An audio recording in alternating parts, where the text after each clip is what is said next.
귀한 찬양에 감사를 드립니다. 오늘 이 시간에는 그리스도 안에서라는 제목으로 빌립보서 4장의 말씀을 함께 살펴보도록 하겠습니다.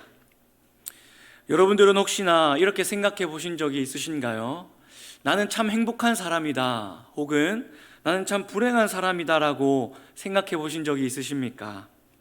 누구나 한 번쯤은 이렇게 생각해 보신 적이 있으실 겁니다.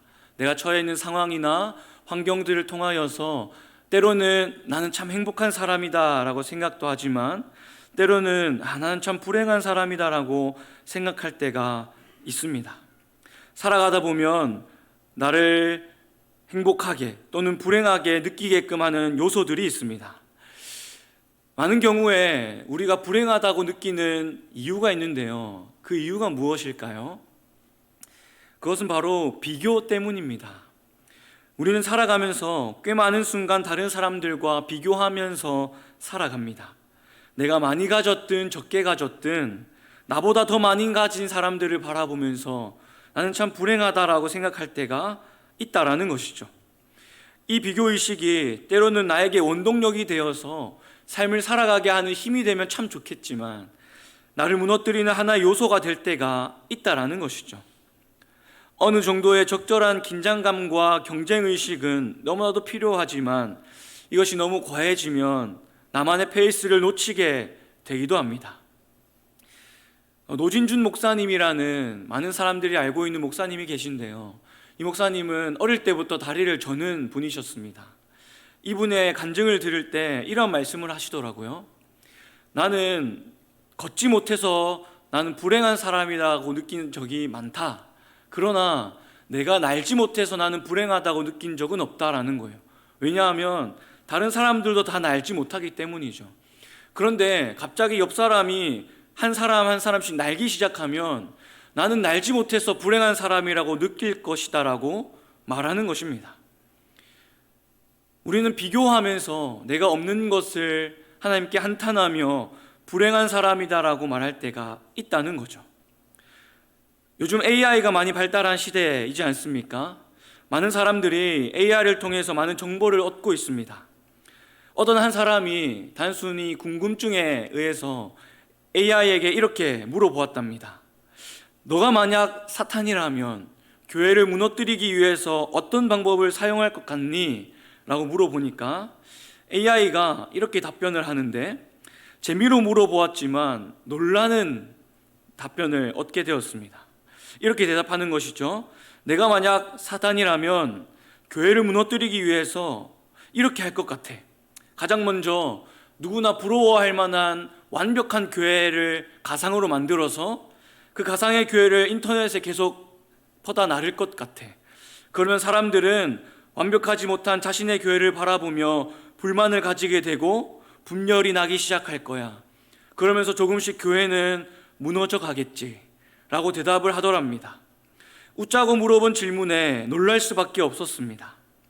인간의 연약함을 너무나도 잘 알고 있는 대답인 것이죠.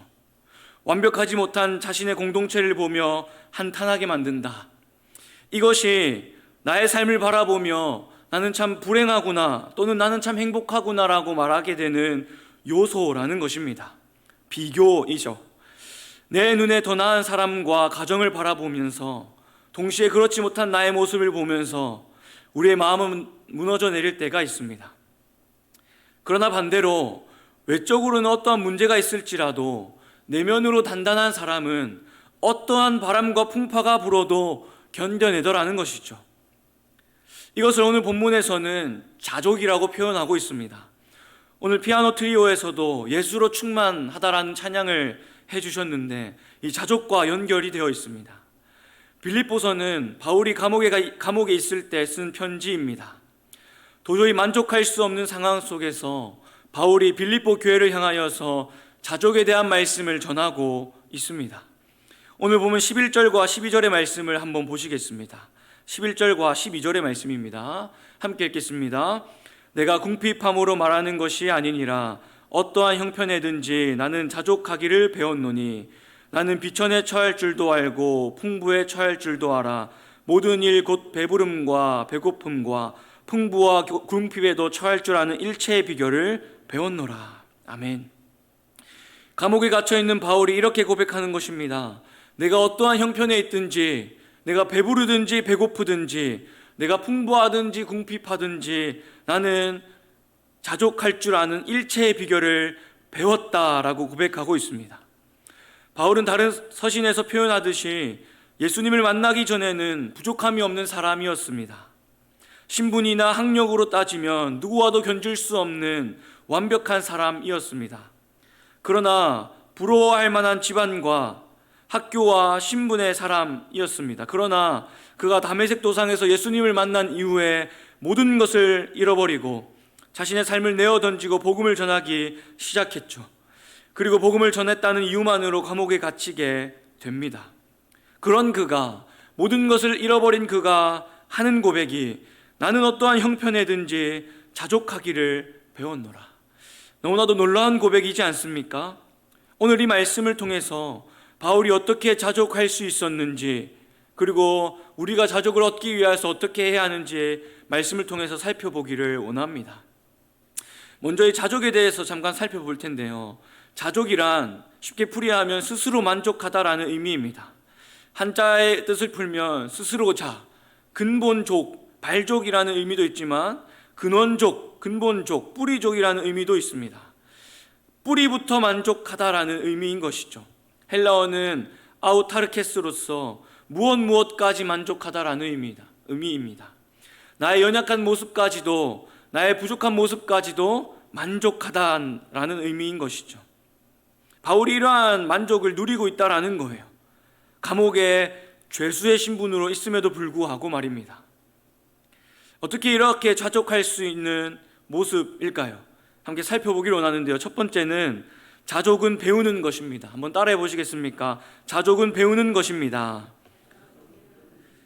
11절과 12절의 말씀을 한 번 더 보시면 12절의 말씀을 한번 보시겠습니다. 12절의 말씀을 보겠습니다.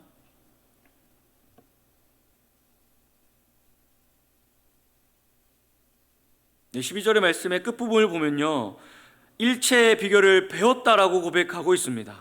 바울은 자신이 일체의 비결을 배웠다라고 말하고 있는데요, 이 배웠다라고 표현을 하기 전에 가르치는 사람이 있어야 합니다.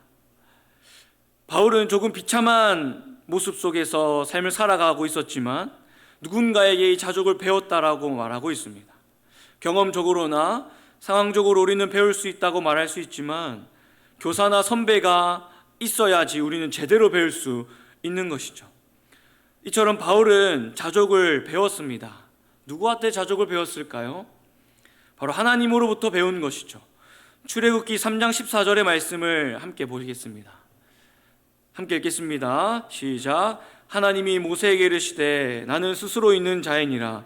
또 이르시되 너는 이스라엘 자손에게 이같이 이르기를 스스로 있는 자가 나를 너희에게 보내셨다 하라. 아멘.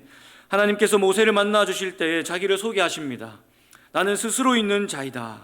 다시 말하여서 나는 자족하는 자이다 라는 표현인 것이죠.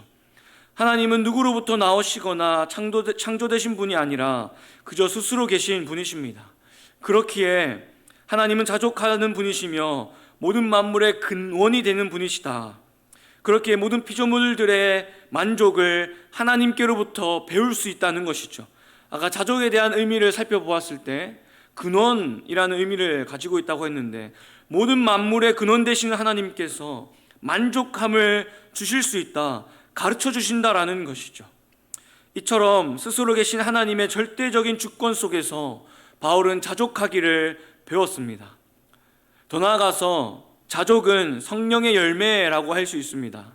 갈라디아서 5장 22절과 23절의 말씀을 보시면 제가 읽겠습니다. 오직 성령의 열매는 사랑과 희락과 화평과 오래 참음과 자비와 양선과 충성과 온유와 절제니 라고 고백하는데요, 이 성령의 열매 9가지 중에서 화평, 오래 참음, 절제에 관한 이 열매들은 자족할 때 나타나는 열매입니다. 다시 말하여서 바울이 자족할 수 있었던 것은 하나님으로부터 배운 것도 있지만 성령님의 역사로 자족할 수 없는 상황 속에서도 자족하고 있다라는 것을 알 수 있습니다. 다시 말해서요, 이것은 우리 스스로 자족할 수 없다라는 것입니다. 아무리 내가 스스로 만족하려 하고 내가 처해 있는 환경 속에서 만족하려 하고 배고픔이나 배부름이나 궁핍이나 풍부나 이런 상황 속에서 내가 만족해야지 해서 되는 것이 자족이 아니라는 것입니다. 우리는 자족하기 위하여서 하나님을 의지하여야 한다라는 것이죠.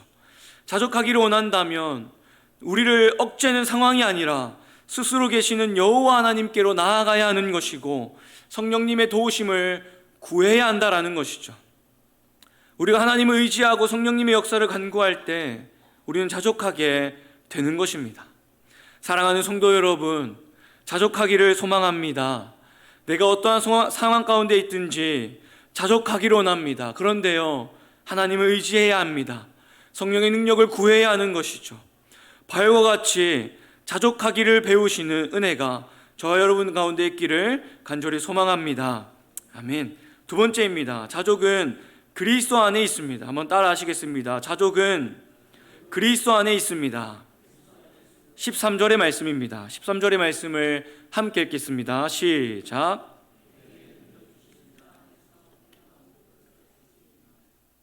누구 안에서 모든 것을 할 수 있다고요? 내게 능력 주시는 자 안에서. 많은 성도님들이 이 본문만 가지고 와가지고 담대함을 얻을 때가 많습니다. 두렵고 떨릴 때에 이 말씀을 암송하면서 용기를 가질 때가 있습니다. 그렇지, 내게 능력 주시는 자 안에서 내가 모든 것을 할 수 있지, 아멘 하면서 나아갑니다. 아주 틀린 것은 아니지만 이 말씀의 문맥을 보아야 합니다. 바울이 자족에 대한 말씀을 나누다가 갑자기 모든 것을 할 수 있다라고 이야기합니다.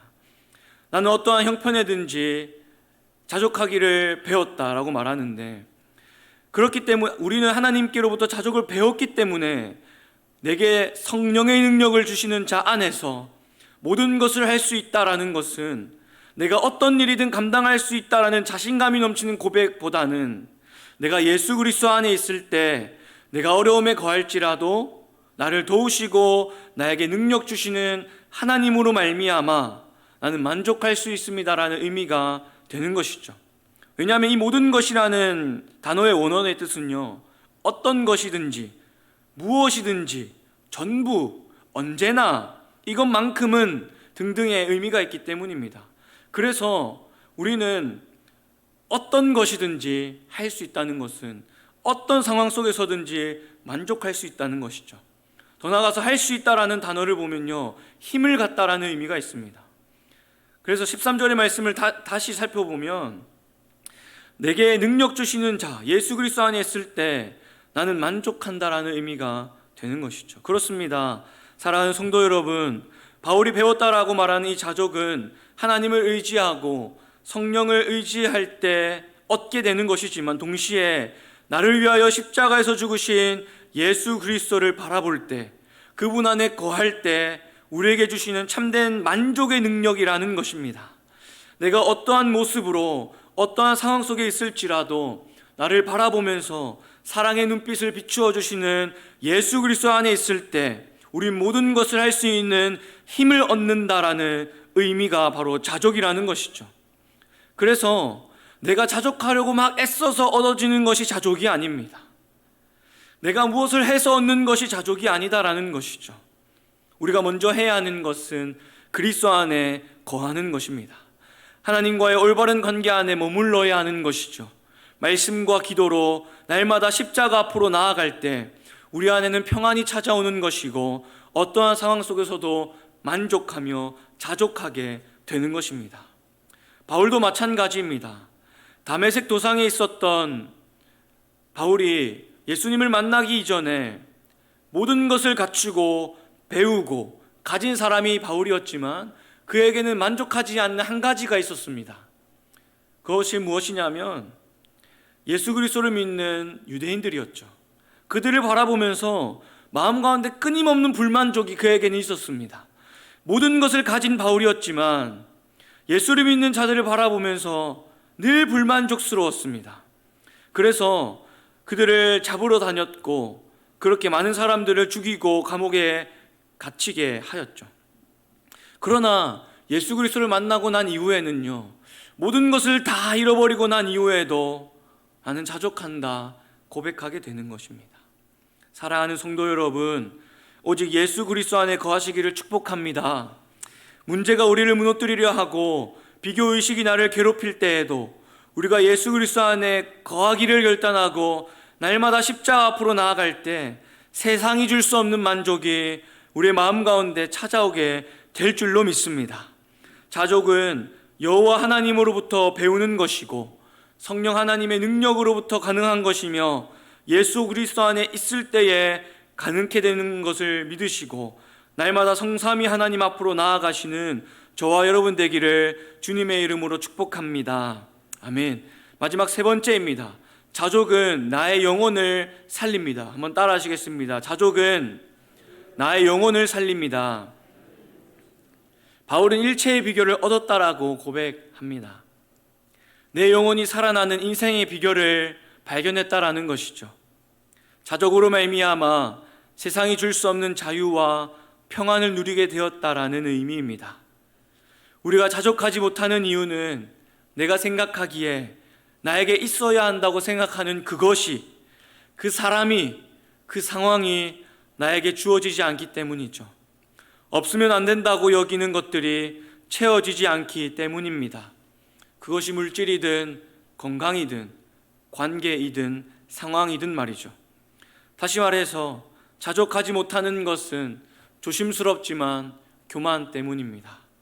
내 인생이 내 생각대로 흘러가야만 한다고, 채워져야만 한다고, 내 계획대로 흘러가야 한다라고 생각하는 교만함 때문이다라는 것이죠. 이러한 교만함과 나의 의가 가득하면 하나님의 것으로 채워지지 못합니다.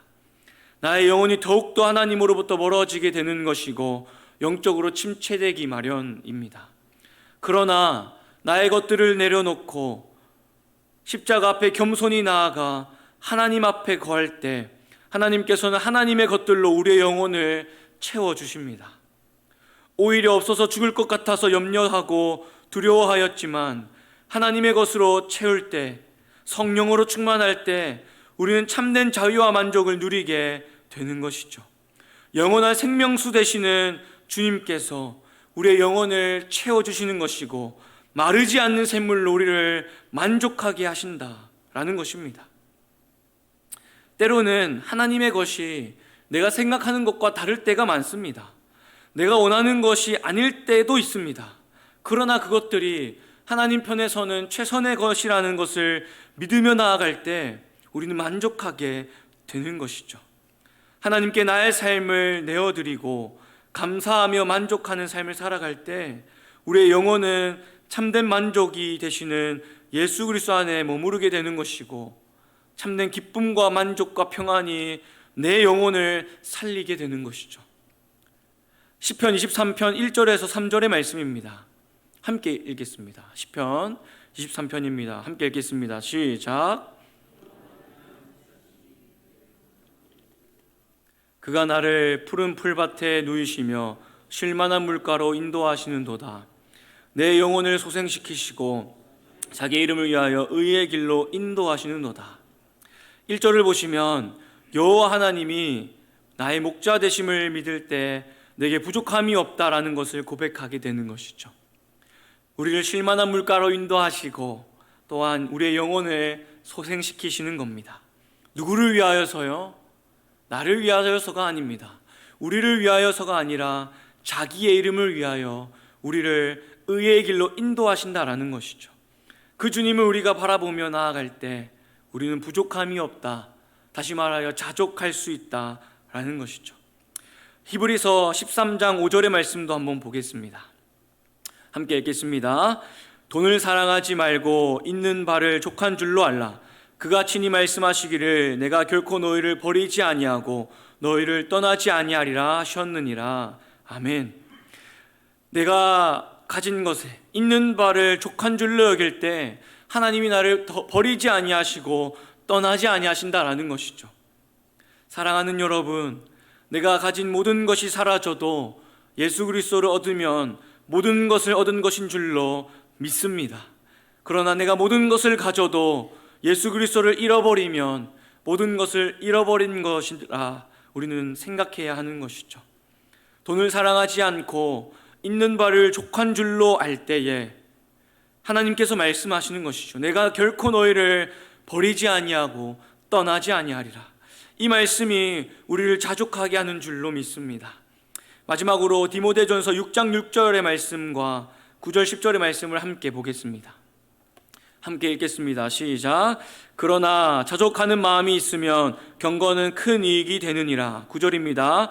부하려 하는 자들은 시험과 올무와 여러 가지 어리석고 해로운 욕심에 떨어지나니 곧 사람으로 파멸과 멸망에 빠지게 하는 것이라.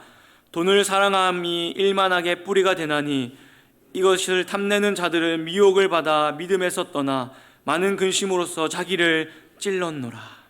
아멘. 사랑하는 성도 여러분, 자족은 우리의 경건에 큰 이익이 될 뿐 아니라 자족하지 못하는 마음이 결국 욕심을 만들어내고 그 욕심은 우리를 파멸로 멸망으로 이끌게 된다는 말씀입니다. 우리에게 있어야 하는 것이 자족입니다. 자족의 은혜가 우리에게 있기를 간절히 소망합니다. 나의 모습 속에서 하나님이 주신 것이, 나에게 허락하신 것이 최고의 것이라는 것을 믿으며 나아갈 때 우리는 참된 만족을 경험하게 되는 것이죠. 말씀을 정리하겠습니다. 바울은 감옥 안에 있음에도 불구하고 자족하기를 배웠다라고 말합니다. 스스로 계시는 여호와 하나님께 자족을 배웠고 성령의 능력으로 자족의 열매를 맺었으며 또 그리스도 안에 머물면서 자족을 배웠습니다. 그리고 자족으로 인하여서 바울은 참된 만족을 누리는 그 자족을 배움으로 영혼의 생명을 얻게 되었습니다. 성도가 하나님을 경험하고 하나님으로 충만하여질 때 비로소 참 생명을 얻게 되는 것이고 하나님을 얻게 되는 일체의 비결을 경험하게 되는 것이죠. 나의 영혼이 메말라 있다면 생명의 근원 되시는 하나님만 바라보기를 소망합니다. 나를 위하여 자신의 생명까지 내어주신 예수 그리스도 안에 거하시기를 축복합니다. 우리의 힘으로 불가능하지만 성령님이 함께 하시면 나를 위하여 십자가에서 모든 것을 내어주신 주님께서 나의 목자가 되심을 믿으신다면 우리는 자족을 배우게 될 것이고 세상에서 경험하지 못했던 평안과 자유함을 누리게 될 것입니다. 이번 한 주간 하나님께 자족을 배우고 성령의 능력으로 예수 그리스도 안에 머물면서 나의 영혼이 참으로 살아나는 이 자족의 은혜를 누리며 살아가시는 저와 여러분 되시기를 예수님의 이름으로 축복합니다. 아멘. 이제 함께 기도하며 나아가시겠습니다. 기도하실 때 우리가 자족하기를 소망하며 나아갔으면 좋겠는데요, 말씀을 나누었던 것처럼 자족은 나의 힘으로 할 수 있는 것이 아닙니다. 하나님께 배워야 하는 것이며 성령의 능력으로 가능케 되는 것이며 그리스도 안에 머물 때 가능한 것입니다. 그리고 그 자족을 경험하게 될 때 우리의 영혼은 멸망으로 빠지는 것이 아니라 참 생명을 누리게 되는 것이죠. 함께 기도하실 때 하나님, 내가 바울과 같이 자족을 배우며 살아가는 자들 되게 하여 주시옵소서. 어떠한 형편에 처하든지 예수 그리스도만으로 만족하는 삶 살아가게 하여 주셔서 세상이 줄 수 없는 참된 만족을 누리며 하나님 평안 가운데 살아가는 나의 삶, 나의 한 주가 되어질 수 있도록 주여 은혜를 더하여 주시옵소서. 합심하여 기도하며 나아가시겠습니다. 하나님 아버지 감사합니다. 오늘도 주일에 나와 귀한 말씀을 받으며 나아갑니다. 바울과 같이 자족하기를 배웠다 고백하는 우리가 되기를 간절히 소망합니다.